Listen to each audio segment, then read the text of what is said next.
endi o'zimizga arzonroq kelarsiz. Tug'ilib o'sgan joyda ishlamassiz. Yana bitta narsa bor-da, Qayrajon.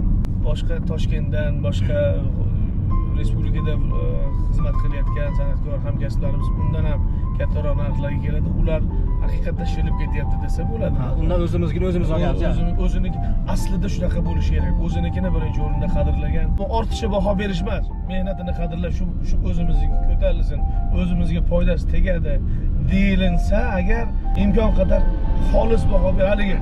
Ammo o'zinikiga siz mana mehmonlar juda kuzatib boraylik-da, siznikini ertaga berib yuboramiz. Endi 300 qolib ketib qoldi. Ertaga mana shu yetkazamiz qo'lingizga.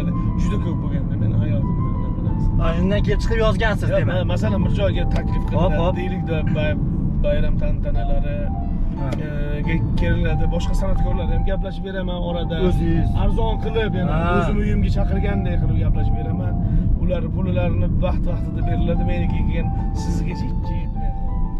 Mana shu xudo xolasa mana ertaga abedgacha sizga yetkazib beraman. Telefoningiz o'chmay tursa mashhur bo'ladi. Ha. Keyin telefon qilib nima qilaman desa, raqamga vaqtinchalik qo'ng'iroq qilib. To'lib ketgan ekan mashhur aka. To'g'rimi? O'sha paytda 1-2 kun qilasan, yana nima qilasan? Bet chidamaydi.